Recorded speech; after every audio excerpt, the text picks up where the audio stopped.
Carmela estava fantasiada de mulher de sonino. Usava uma touca toda bordada de pérolas. As agulhas em seus cabelos eram de ouro e diamantes, a cinta de seda turca com grandes flores estampadas, o casaco e a saia de cachemir, o avental de musselina das Índias, os botões do decote eram pedras preciosas. Duas colegas suas estavam fantasiadas, uma de mulher do Netuno, a outra de mulher de Rícia.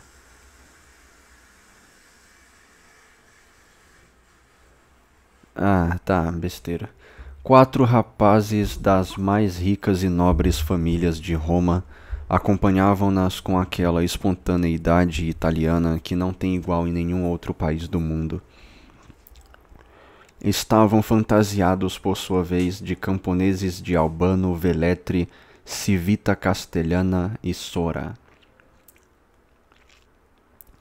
Não preciso dizer que essas fantasias de camponeses, assim como as das camponesas, resplandeciam de ouro e pedras preciosas. Ocorreu a Carmela organizar uma quadrilha de casais, só que faltava uma mulher. Carmela olhou à sua volta, mas nenhuma de suas convidadas tinha uma fantasia análoga à sua ou à de suas colegas. O conde de San Felice apontou-lhe no meio das camponesas Teresa, apoiada no braço de Luigi. "O senhor nos permite, meu pai", disse Carmela. "Claro", respondeu o conde. "Não estamos no carnaval?"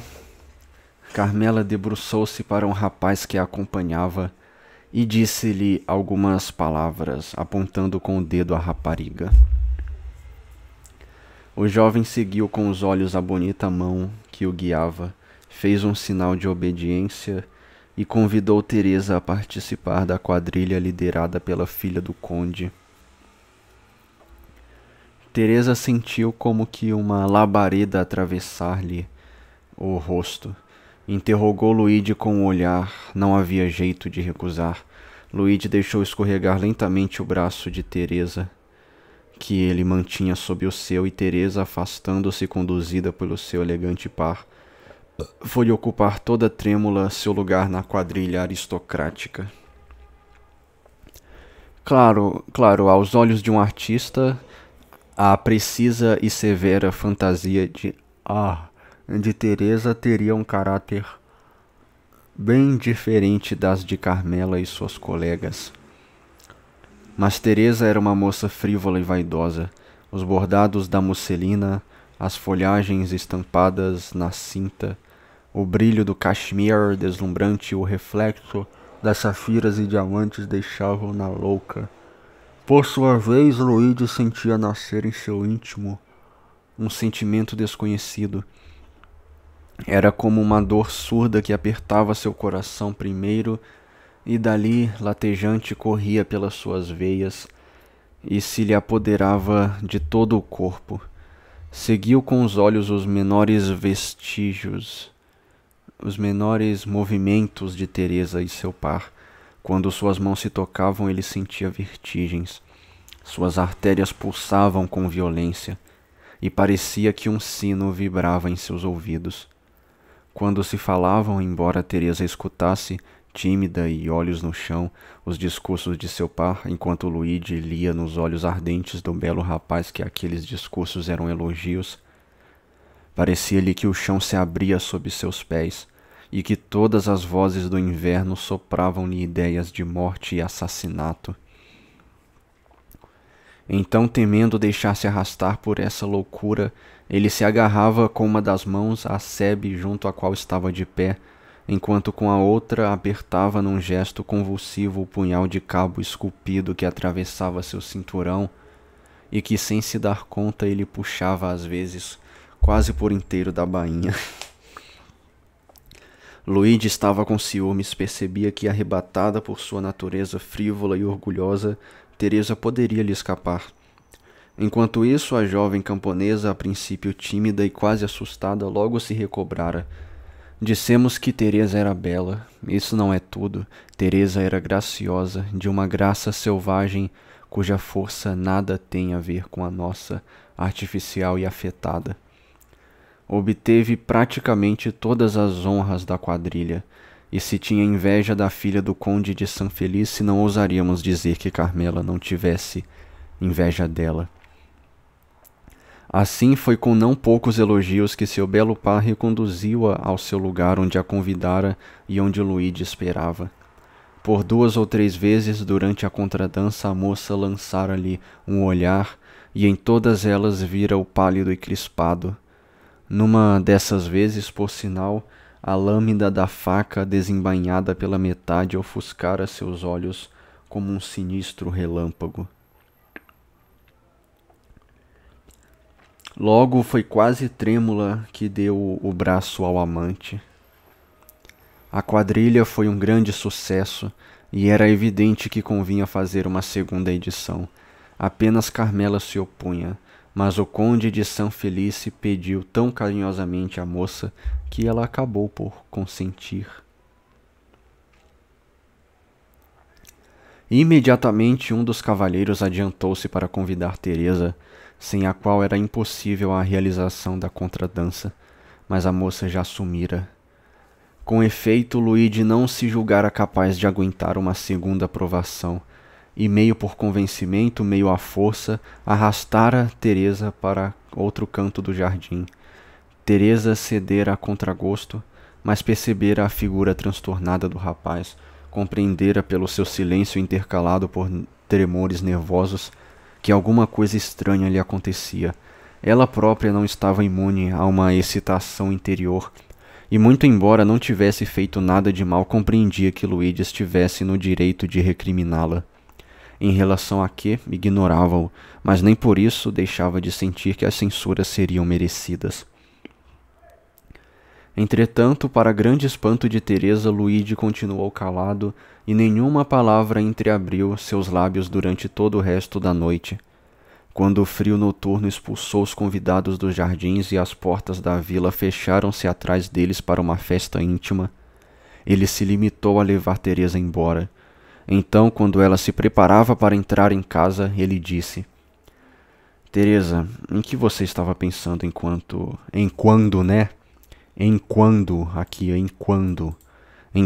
dançava na presença da jovem condessa de San Felice? Eu estava pensando, respondeu a moça com toda a franqueza de sua alma, que daria metade da minha vida para ter uma roupa como a dela.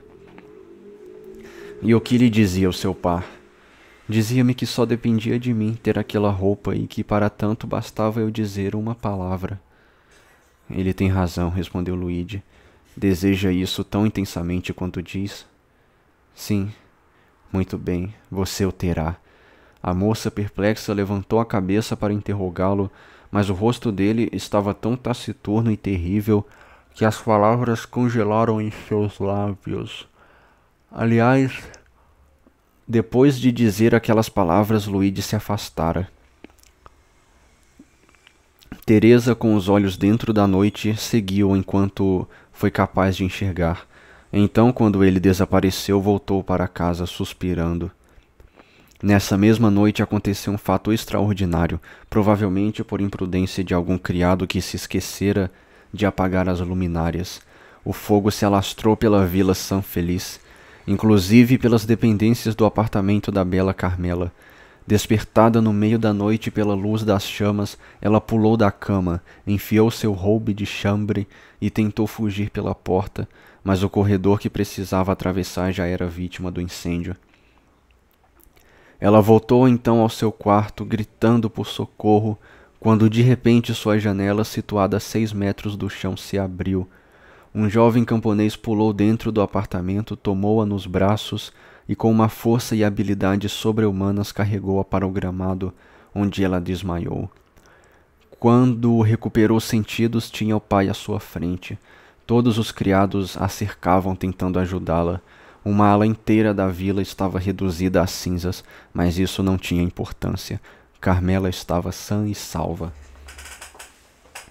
Procuraram seu salvador por toda parte, contudo, seu salvador não reapareceu. Perguntaram a todo mundo, ninguém o vira. Quanto a Carmela, estava tão transtornada que não o havia identificado. Em todo caso, para o conde, que era podre de rico, afora o perigo ocorrido por Carmela, o qual lhe pareceu pela primeira milagrosa como a filha escapara, pela maneira milagrosa como a filha escapara, antes uma nova graça da providência que o infortúnio real. A perda provocada pelas chamas não significou grande coisa. No dia seguinte, à hora habitual, Luigi e Teresa se encontraram na orla da floresta. Ele chegara primeiro. Foi em direção à moça com uma grande alegria. Parecia ter esquecido completamente a cena da véspera. Ela estava visivelmente pensativa, porém, ao ver Luigi assim bem disposto, afetou por sua vez a indiferença risonha que era o fundo de seu caráter, quando alguma paixão não o vinha perturbar. Luigi pegou o braço de Teresa sob o seu, levou-a até a porta da caverna e ali se deteve. A moça, compreendendo que ali havia alguma coisa extraordinária, encarou-o fixamente. Teresa, começou Luigi, você não me disse ontem à noite que daria tudo no mundo para ter uma roupa igual à da filha do conde? Não, ela falou que daria metade da vida dela. Sim, disse Teresa com espanto, mas eu estava louca ao expressar esse desejo. E eu lhe respondi, está bem, você a terá. Sim, repetiu a moça, cujo espanto aumentava a cada palavra de Luigi. Mas você respondeu assim para me agradar. Nunca prometi nada que não lhe tivesse dado, Teresa, disse orgulhosamente Luigi. Entre na caverna e vista-se. A essas palavras ele puxou a pedra e mostrou a caverna iluminada por 2 velas que ardiam de cada lado de um magnífico espelho. Sobre a mesa rústica, feita por Luigi, esparramavam-se o colar de pérolas e as agulhas de diamantes. Sobre uma cadeira ao lado estava depositado o restante do traje. Teresa soltou um grito de alegria e, sem querer saber a procedência da roupa, sem se dar ao trabalho de agradecer a Luigi, precipitou-se para a gruta, transformada em câmara de toilette. Atrás dela, Luigi empurrou a pedra de volta, pois acabava de avistar na crista de uma pequena colina que obstruía, do lugar onde ele estava, a visão de Palestrina, um forasteiro a cavalo que refugava um instante, como se hesitasse quanto ao caminho a tomar, desenhando-se no azul do céu com aquela nitidez do contorno peculiar aos distantes países meridionais. Ao avistar Luigi, o forasteiro imprimiu um galope ao cavalo e veio em sua direção. Luigi não se enganara, o forasteiro que ia de Palestrina para Tivoli não reconhecia o caminho muito bem. O rapaz apontou-lhe a direção certa, mas como a 250 metros dali a estrada se dividia em 3, e como ao chegar àquele ponto o forasteiro poderia se perder de novo, este pediu a Luigi que lhe servisse de guia. Em 10 minutos, Luigi e o forasteiro chegaram à espécie de encruzilhada indicada pelo jovem pastor. Lá, com um gesto majestoso como o de um imperador, ele apontou com a mão aquele dos 3 caminhos que o forasteiro deveria seguir. Eis o seu caminho, excelência. Não tem mais o que errar agora. E eis a sua recompensa, disse o forasteiro, oferecendo ao jovem pastor algumas moedas de pouco valor. Obrigado, disse Luigi, recolhendo a mão. Presto favores, não os vendo. Mas, disse o forasteiro, que em todo caso parecia habituado à diferença entre o servilismo do homem das cidades e o orgulho do camponês, se recusa uma paga, seria capaz de aceitar um presente? Isso é diferente? Isso é diferente. Ótimo, disse o forasteiro. Aceite esses 2 sequins de Veneza e dê-os à sua noiva para ela fazer um par de brincos. E o senhor então aceite esse punhal, ofereceu o jovem pastor.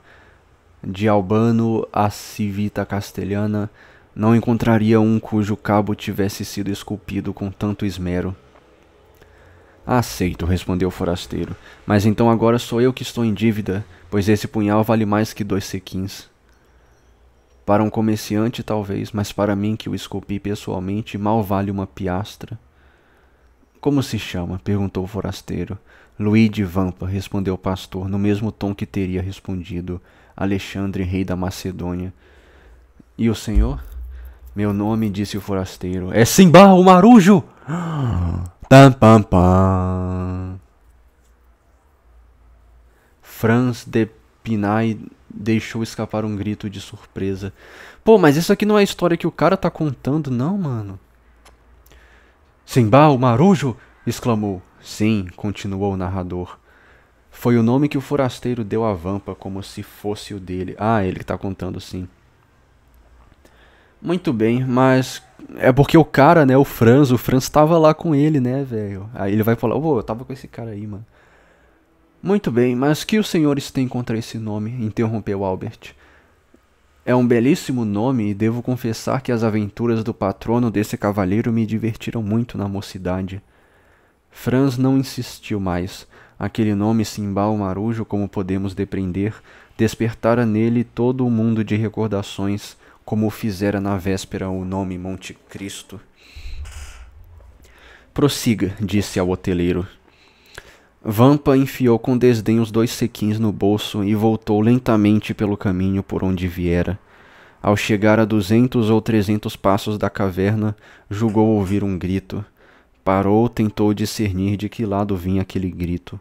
Ao cabo de 1 segundo ouviu seu nome pronunciado distintamente. O grito vinha do lado da caverna.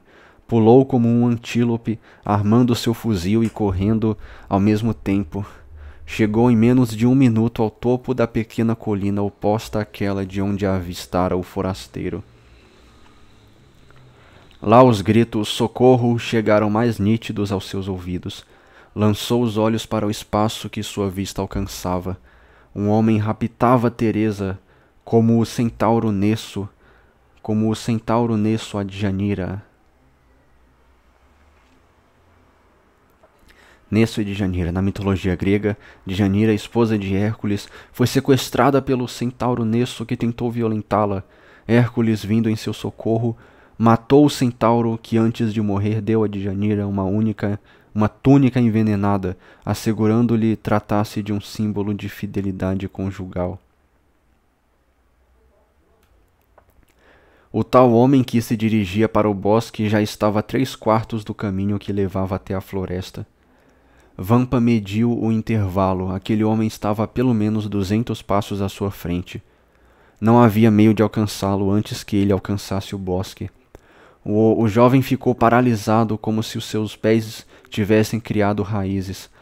Apoiou a coronha do seu fuzil no ombro, ergueu lentamente o cano na direção do raptor, acompanhou durante 1 segundo em sua corrida e fez fogo. O raptor estacou, seus joelhos dobraram e ele caiu arrastando Teresa em sua queda. Teresa levantou-se prontamente, quanto ao fugitivo permaneceu deitado, debatendo-se nas convulsões de agonia. Vampa precipitou-se para junto de Teresa, pois a 10 passos do moribundo as pernas haviam lhe faltado e ele caíra de joelhos.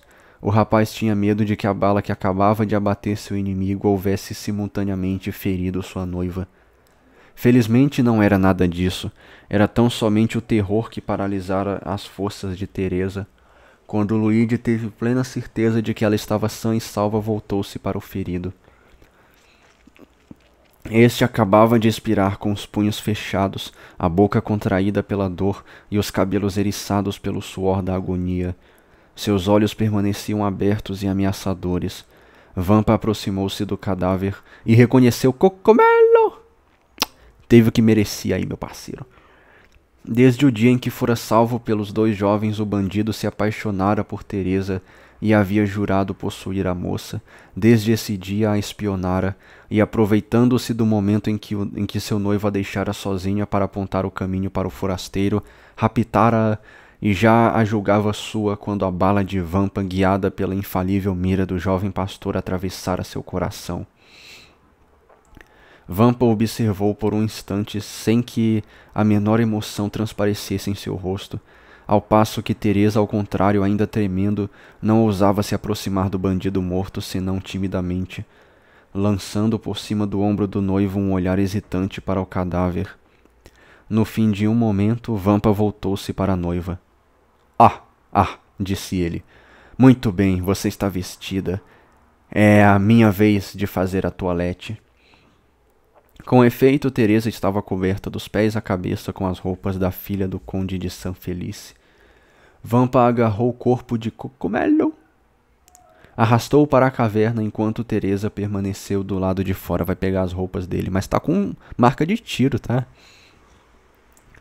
Se outro forasteiro tivesse passado naquele momento, teria visto uma coisa estranha.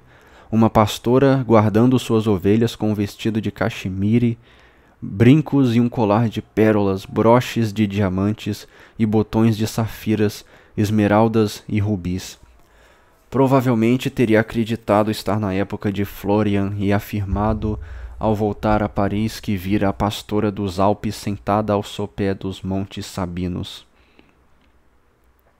Pastora dos Alpes, Florian, sobrinho de Voltaire, tradutor de Cervantes para o francês e autor de vários livros entre fábulas e romances, publicou em 1804 o romance Claudine, ou La Petite Savoyarde, no qual o personagem título era a pastora de um convento.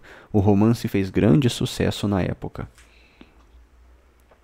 15 minutos depois, Vampa saiu por sua vez da caverna. Sua roupa não era menos elegante no seu gênero que a de Teresa. Vestia um casaco de veludo grená com botões de ouro trabalhados, um colete de seda todo coberto de bordados, uma echarpe romana enrolada em volta do pescoço, uma bolsa pontilhada de ouro e de seda vermelha e verde, calça de veludo azul celeste presa na altura dos joelhos por argolas de diamantes, perneiras de pele de gamo coloridas com 1000 arabescos e um chapéu sobre o qual flutuavam fitas de todas as cores. 2 relógios pendiam de seu cinto e um magnífico punhal atravessava a cartucheira ponto. Teresa soltou um grito de admiração. Vampa naquela roupa parecia uma pintura de Leopold Robert ou de Schnetz. Pintor suíço e Jean-Victor Schnetz, pintor francês. Ele tinha vestido o traje completo de cogumelo. Cogumelo. Tá vendo como esse nome parece cogumelo? Ele tinha vestido o traje completo de cogumelo. Mas eu falei, tava com marca de bala, cara. O rapaz percebeu o efeito que produzia em sua noiva e um sorriso de orgulho desenhou-se-lhe na boca. Agora, disse ele a Teresa, está disposta a partilhar o meu destino, seja ele qual for? Oh, sim, exclamou a jovem com entusiasmo. A me seguir aonde eu for? Ao fim do mundo. Então pegue meu braço e vamos. Pois não temos tempo a perder. A jovem passou seu braço sob o do amante sem lhe perguntar sequer para onde este a levava. Naquele momento, ele lhe parecia belo, orgulhoso e poderoso como um deus. E ambos foram em direção à floresta cujos limites atravessaram em poucos minutos. Não preciso dizer que Vampa conhecia as trilhas da montanha. Logo embrenhou-se na floresta sem hesitar um único instante, embora não houvesse nenhuma trilha aberta identificando o percurso, apenas pelas árvores e arbustos. Caminharam assim cerca de 1h30. Chegaram então ao lugar mais fechado da mata. Um curso d'água cujo leito estava seco levava até um desfiladeiro profundo. Vampa tomou aquele estranho caminho que, encaixado entre 2 margens e escurecido pela densa sombra dos pinheiros, parecia, exceto pela descida fácil, o atalho do Averno de que fala Virgílio. Averno. Na Eneida, canto 6, o volume 126, Virgílio situa aí a entrada do reino dos mortos. Teresa, agora amedrontada pelo aspecto do lugar selvagem e ermo, apertava-se contra o seu guia sem dizer uma palavra. Mas ao vê-lo prosseguir a marcha num passo uniforme, uma espécie de calma profunda irradiava-se sobre seu rosto, e ela encontrava forças para dissimular sua emoção. De repente, a 10 passos de distância, um homem pareceu sair de uma árvore atrás da qual estava escondido e encarou Vampa. "Nenhum passo a mais", gritou, "ou está morto." "Ururururu!" disse Vampa, levantando a mão num gesto de desprezo, enquanto Teresa, sem dissimular mais seu terror, apertou-se contra ele. "Por acaso lobos se entredevoram?" "Quem é você, otário?" perguntou a sentinela. "Sou Luigi Vampa, pastor da fazenda de São Felice. Que deseja?" "Desejo falar com seus colegas que estão na clareira de Roca Bianca." "Siga-me então", disse a sentinela. "Ou melhor, já que sabe o caminho, ande na frente."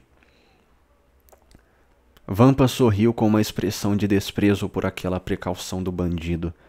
Passou à frente com Teresa e foi adiante com o mesmo passo firme e tranquilo que o levara até ali. No fim de 5 minutos, o bandido fez-lhe sinal para que fizessem alto. Os 2 jovens obedeceram. O bandido imitou 3 vezes o pio do corvo. Um coachá respondeu a esse triplo chamado. "Muito bem", disse o bandido. "Agora pode continuar." Luigi e Teresa puseram-se novamente o caminho. Porém, à medida que avançavam, Teresa, tremendo, apertava-se contra seu amante.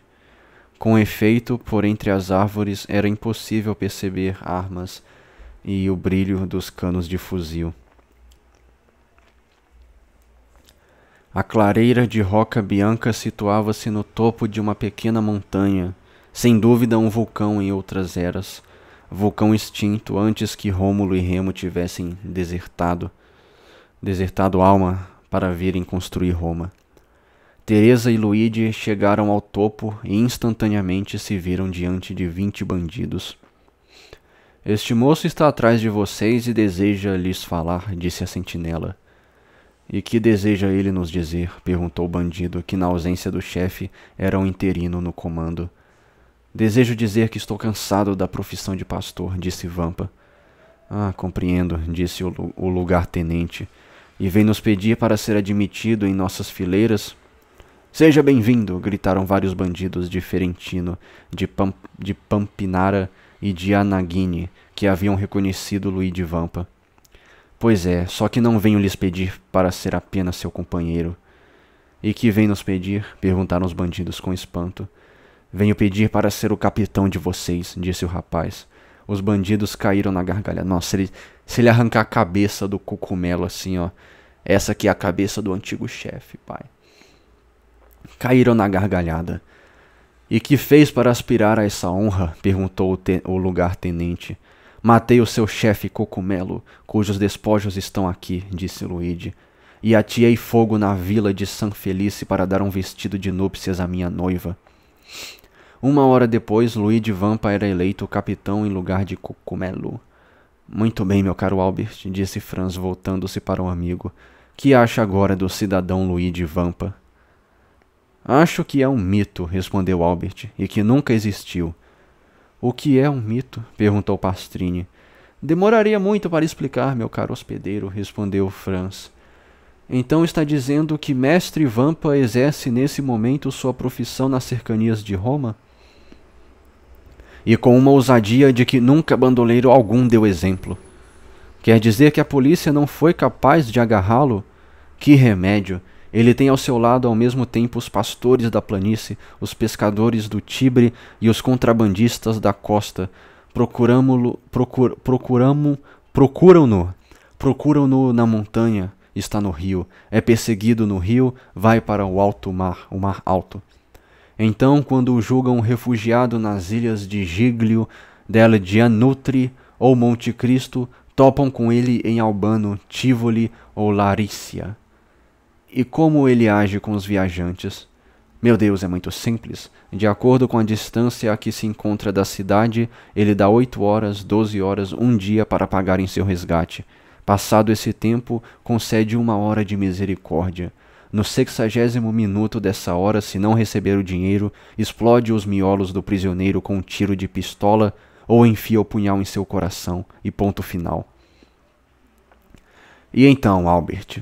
perguntou Franz ao companheiro. "Continua disposto a ir ao Coliseu pelas avenidas exteriores?" "Com certeza", disse Albert. Se for o caminho mais pitoresco... Nesse momento soaram 9 horas, a porta se abriu e o cocheiro apareceu. Excelências, disse ele, o coche está à sua espera. Ótimo, disse Franz. Nesse caso, ao Coliseu. Pela porta del Popolo, excelências, ou pelas ruas. Pelas ruas, caramba, pelas ruas, exclamou Franz. Ah, meu caro, disse Albert, levantando-se por sua vez e acendendo o seu terceiro charuto. Na verdade, eu o julgava mais corajoso. Com isso, os dois rapazes desceram a escada e embarcaram no coche. 13. A aparição. Franz encontrara em meio termo para chegar ao Coliseu sem passar por nenhuma ruína antiga. Franz encontrara um meio termo para Albert chegar ao Coliseu sem passar por nenhuma ruína antiga e por conseguinte sem que os preparativos graduais tirassem do colosso uma ínfima parte de suas gigantescas proporções. Era seguir a Via Sistina, dobrar em ângulo reto em frente a Santa Maria Maggiore e chegar pela Via Urbana e San Pietro in Vincoli até a Viel del Colosseo. Esse itinerário, aliás, oferecia outra vantagem.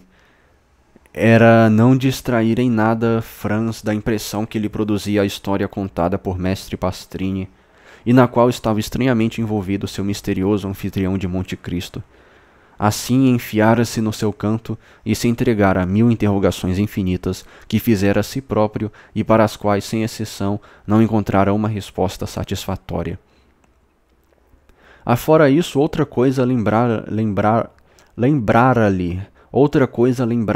seu amigo Simbal Marujo.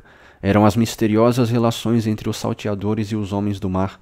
O que dissera Mestre Pastrini sobre a proteção encontrada por Vampa nos barcos dos pescadores e dos contrabandistas lembrava a Franz aqueles 2 bandoleiros corsos que ele encontrara ceando com a tripulação do pequeno iate, o qual desviara de sua rota para fundear em Porto Vecchio, com o único fim de desembarcá-los em terra.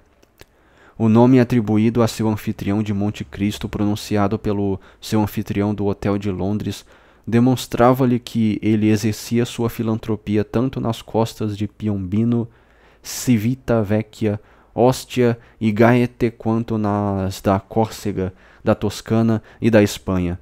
E como ele mesmo, de acordo com a lembrança de Franz, falara de Tunis e de Palermo, aquela era uma prova de que ele abraçava um círculo de relações bem extenso. Ainda que exercendo grande poder sobre o espírito do rapaz, todas essas reflexões desaparecessem no instante em que ele viu erguer-se diante de si o espectro sombrio e gigante do Coliseu, através de cujas aberturas a lua projetava os longos e pálidos raios que caem dos olhos dos fantasmas. O coche parou a alguns passos da Meta Sudans. O cocheiro veio abrir a portinhola. Os 2 rapazes pularam do coche e se viram diante de um cicerone que aparecera de repente.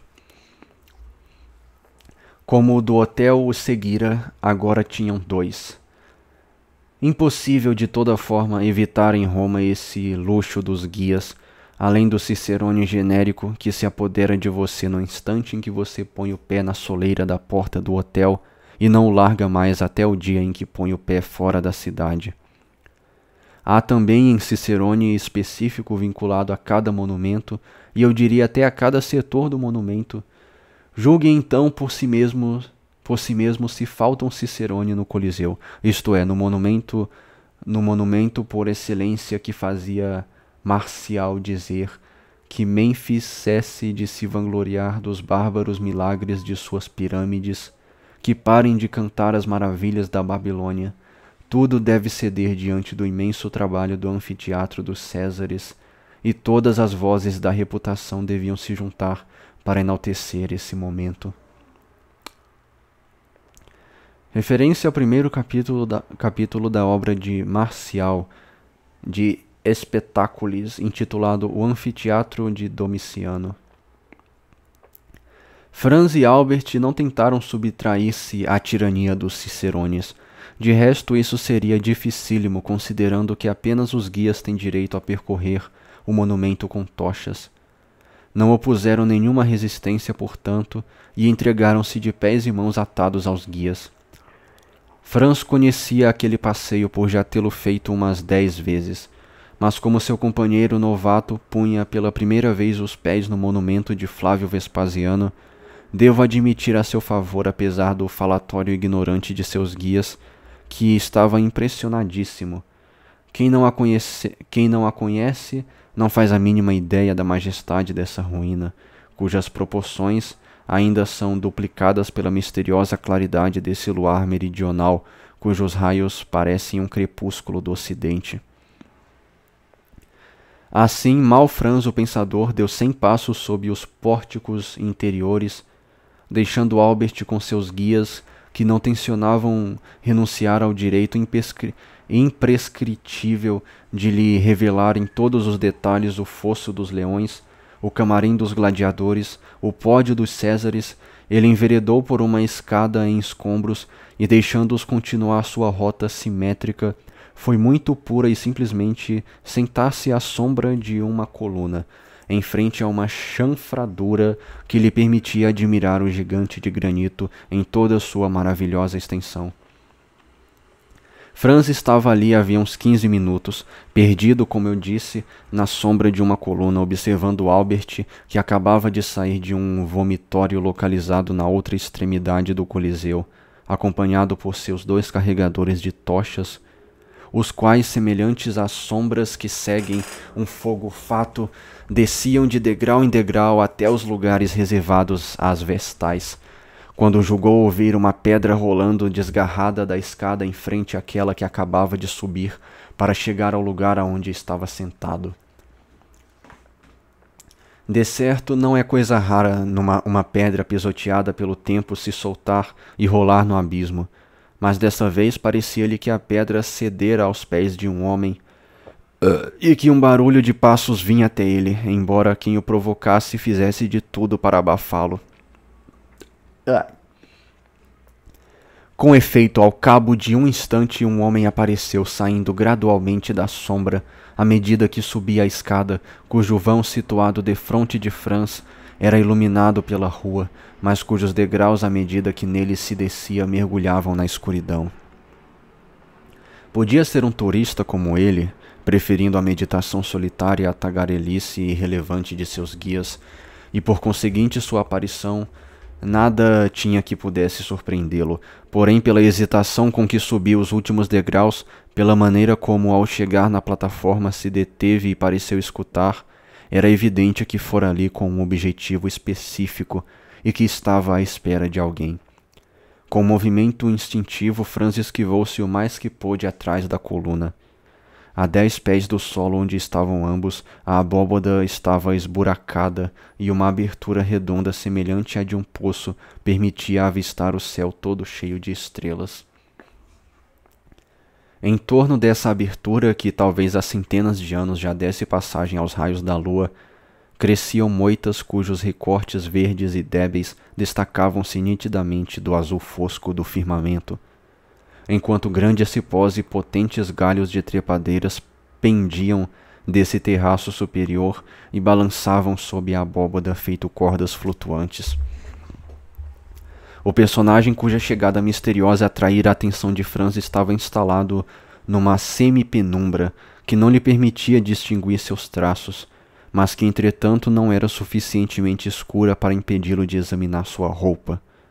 Estava agasalhado num grande casaco marrom, do qual uma das abas abertas sobre seu ombro esquerdo escondia-lhe a parte inferior do rosto, enquanto seu chapéu de abas largas cobria a parte superior. Apenas a extremidade de suas roupas achava-se iluminada sob a luz oblíqua que passava pela abertura, permitindo distinguir uma calça preta emoldurando graciosamente uma bota de verniz. Aquele homem pertencia evidentemente, se não à aristocracia, pelo menos à alta sociedade. Depois de alguns minutos ali, começou a dar sinais visíveis de impaciência, quando então um ligeiro ruído se fez ouvir no terraço superior. No mesmo instante, uma sombra pareceu interceptar a luz. Um homem surgiu no vão da abertura, mergulhou seu olhar penetrante nas trevas e percebeu o homem do casaco. Imediatamente ele agarrou um punhado dos cipós pendentes e das trepadeiras flutuantes.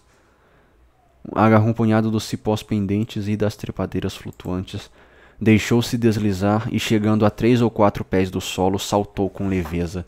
Vestia a roupa de um genuíno indivíduo do Trastevere.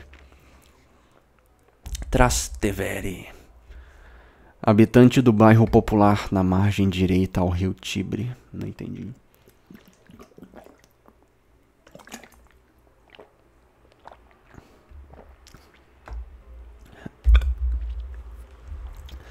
Desculpe, excelência, disse ele em dialeto romano, por tê-lo feito esperar.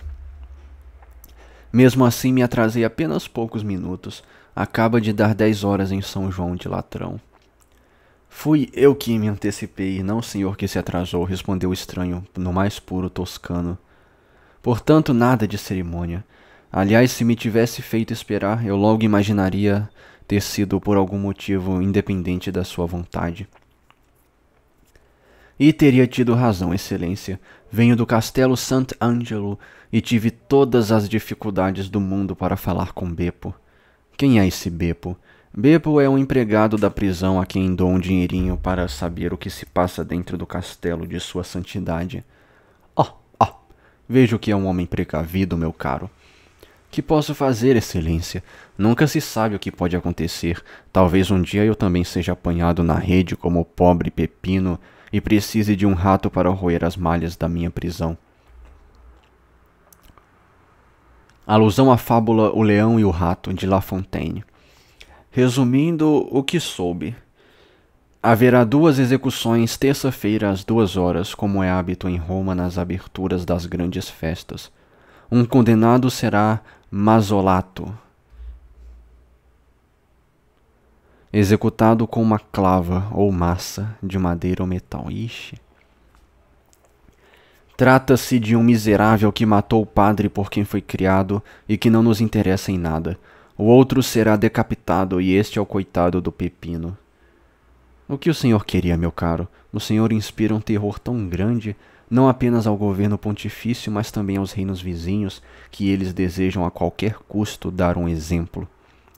Mas Pepino nem sequer faz parte do meu bando, é um pobre pastor que não cometeu outro crime a não ser nos fornecer víveres, o que o torna o perfeito cúmplice, tanto que estão cheios de considerações para com ele. Em vez de torturá-lo como o senhor se um dia lhe pusessem as mãos, vão lhe contentar em guilhotiná-lo. De toda forma, isso irá variar os entretenimentos do povo e haverá espetáculo para todos os gostos. Sem contar aquele que estou preparando e pelo qual ninguém espera, respondeu o indivíduo do Trastevere. Meu caro amigo, permita-me dizer, disse o homem do casaco, que o senhor me parece disposto a fazer alguma besteira. Estou disposto a tudo para impedir a execução do pobre diabo que está em dificuldades por ter me servido, per la Madonna. Eu me veria como um covarde se não fizesse alguma coisa por esse bravo rapaz. E o que fará? Espalharei 20 homens em volta do cadafalso, e quando o trouxerem, ao meu sinal, atacaremos a escolta com punhais e o libertaremos. Isso me parece muito arriscado, e não tenho dúvida de que o meu plano é melhor que o seu.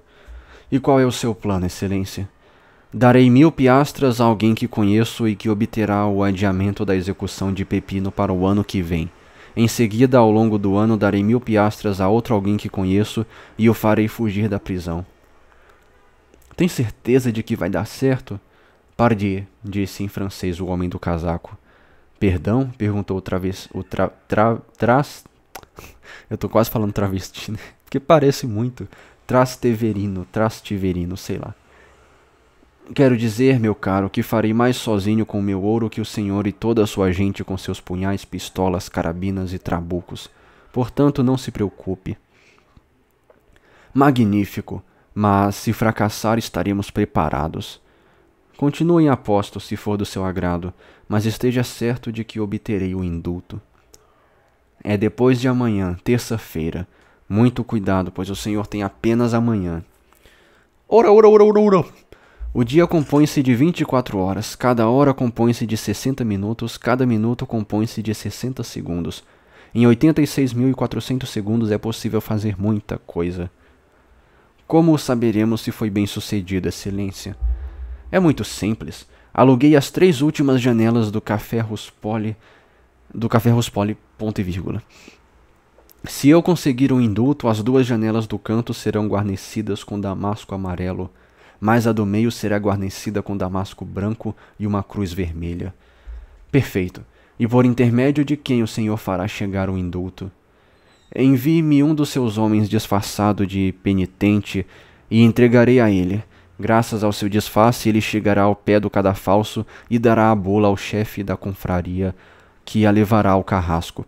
Nesse ínter, dê a notícia a Pepino, que ele não morra de medo ou enlouqueça, pois isto significaria uma despesa inútil de nossa parte. Escute, Excelência, disse o camponês. Sabe que lhe sou leal e tem certeza disso, pois não? Espero que sim, pelo menos. Ótimo. Se o senhor salvar Pepino, será mais que lealdade no futuro. Será obediência. Cuidado com o que diz, meu caro. Talvez um dia eu lembre disso, pois talvez um dia também precise de você. Saiba então, Excelência, que me encontrará na hora da necessidade, como eu o encontrei a essa mesma hora. E se por acaso estiver do outro lado do mundo, bastará me escrever, faça isso, e eu farei. Palavra de fez o desconhecido. Ouça um barulho. São turistas visitando o Coliseu com tochas. É tolice que nos deixemos ver juntos. Esses guias são informantes e poderiam reconhecê-lo. Por mais honrosa que seja a nossa amizade, caro amigo, se souberem que somos ligados como somos, essa ligação, tenho grande receio, me faria perder parte da minha credibilidade. Então, se o senhor conseguir o indulto, a janela do meio guarnecida com uma cortina de damasco branco e uma cruz vermelha. Se não conseguir, 3 cortinas amarelas. Nesse caso, meu amigo, brinque à vontade com seu punhal. Dou-lhe permissão e estarei lá para assistir. Adeus, Excelência. Conto com o senhor. Conte comigo. Yoroshiku onegaishimasu! Yoroshiku onegaishimasu! Eu não resisti. A essas palavras, o indivíduo do Trastevere desapareceu pela escada, enquanto o desconhecido, cobrindo mais que nunca o rosto com o casaco, passou a 2 passos de Franz e desceu na arena pelos degraus externos. Um segundo depois, Franz ouviu seu nome ressoar sob as abóbadas. Era Albert que o chamava.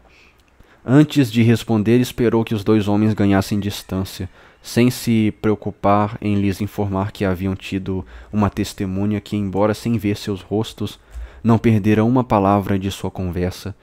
10 minutos depois, Franz deslizava para o hotel de Londres, escutando uma distração bastante impertinente à erudita dissertação que Albert fazia, citando Plínio e Calpurnio.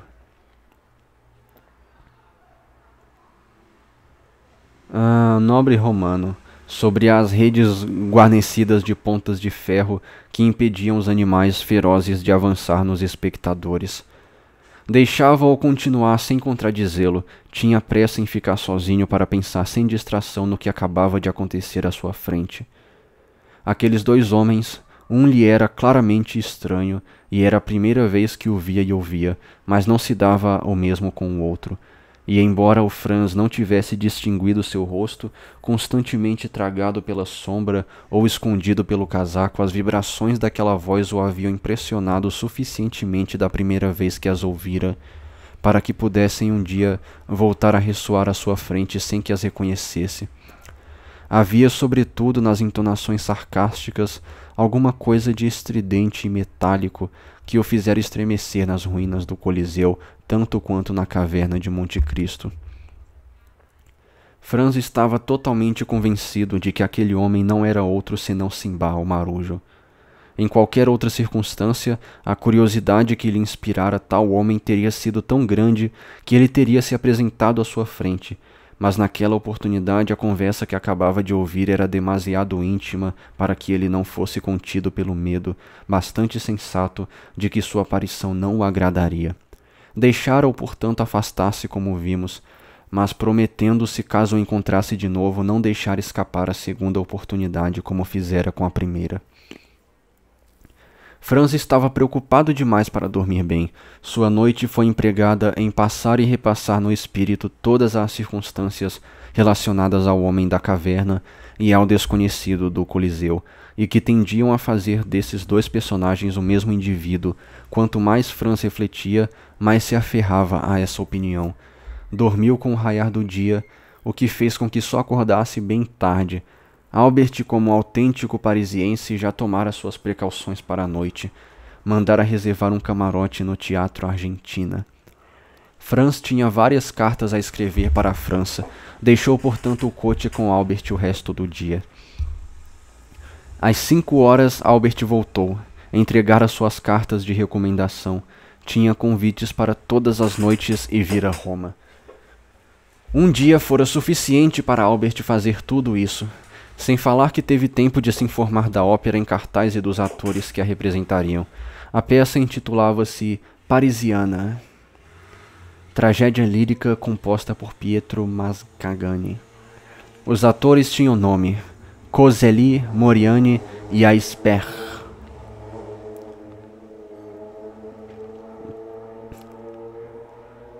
Ao que parece, o autor fez uma pequena confusão entre os compositores. Nossos dois rapazes não estavam tão infelizes como podemos ver. Iriam assistir à representação de uma das melhores óperas do autor de Lucia de Lammermoor. Camarano baseado no romance The Bride of Lammermoor, de Walter Scott, com 3 dos artistas mais famosos da Itália. Albert jamais se habituara aos teatros ultramontanos, com lugares cativos na frente e desprovidos tanto de galerias. Alergias. Nossa, é só mexer um pouquinho que vira alergias, né? Ou alegrias também. Quanto de camarotes abertos. Era duro para um homem que tinha sua poltrona no Bouffe e uma cota do camarote infernal no Ópera. Bouffe, apelido do Teatro Ópera Cônique. Camarote infernal no Ópera, setor do teatro onde se encontravam os jovens rapazes das famílias ricas de Paris, os leões. O que não impedia Albert de fazer toaletes flamejantes todas as vezes que ia ao Ópera com Franz.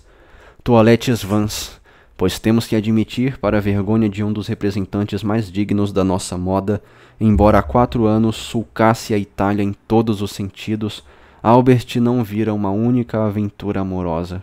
Não tivera uma única aventura amorosa.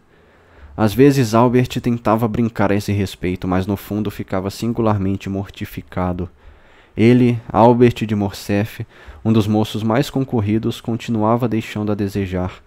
A coisa era ainda mais penosa na medida em que, de acordo com o modesto costume dos nossos queridos compatriotas, Albert partira de Paris com a convicção de que teria os maiores sucessos na Itália e faria as delícias do Boulevard de Gand com o relato de suas façanhas.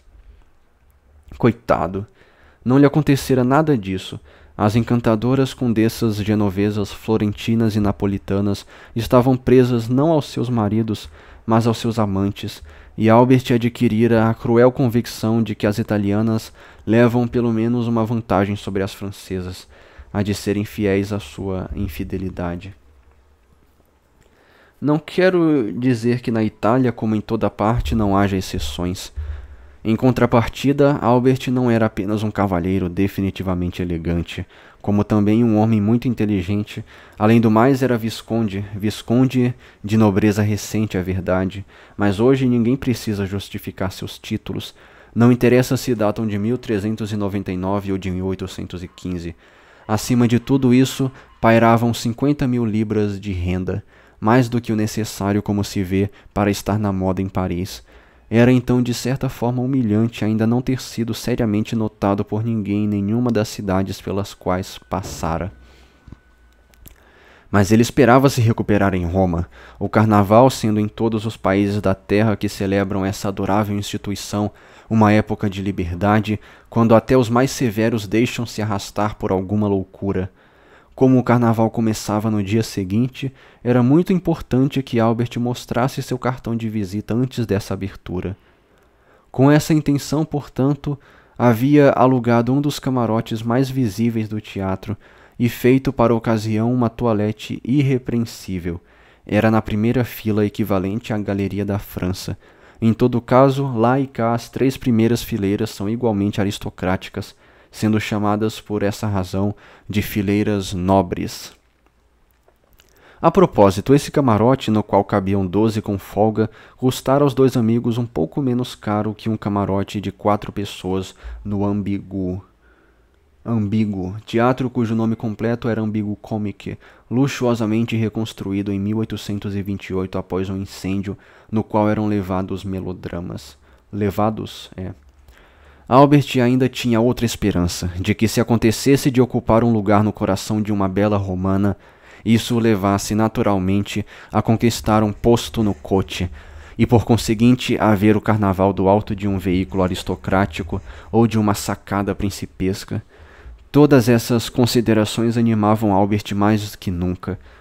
Ele dava as costas para os atores, debruçava-se para fora do camarote e mirava todas as beldades femininas com um binóculo de 15 centímetros de comprimento.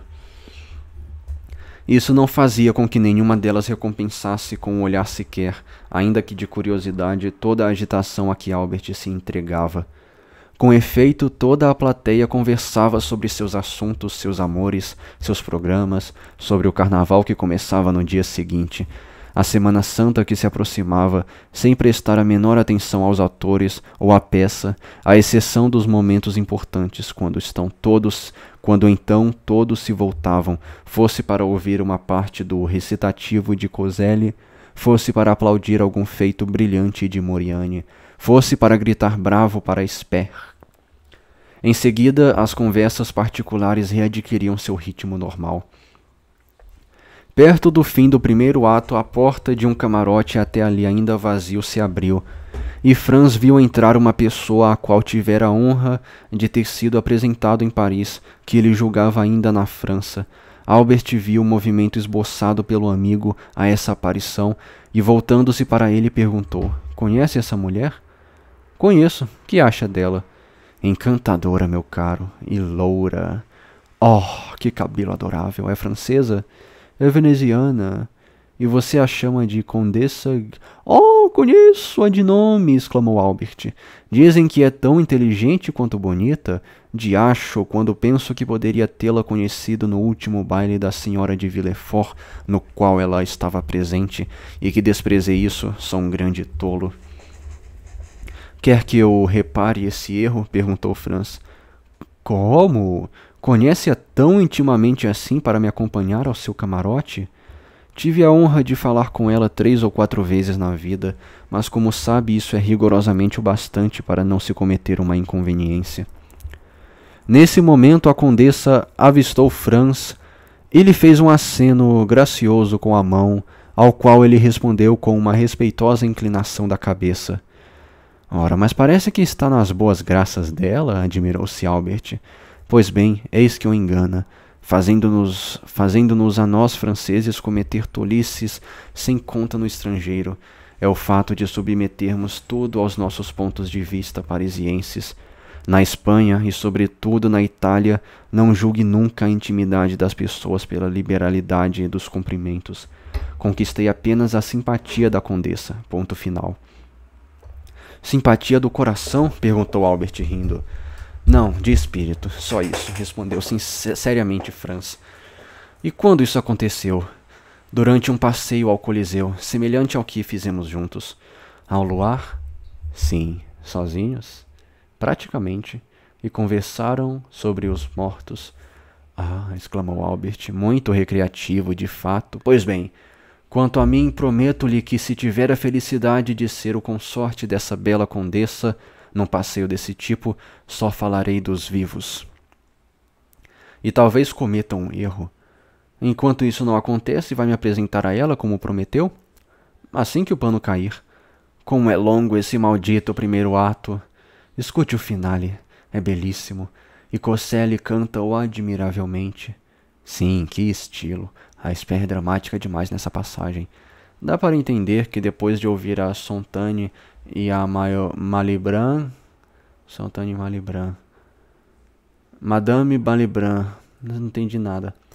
Não acha excelente a técnica de Moriani?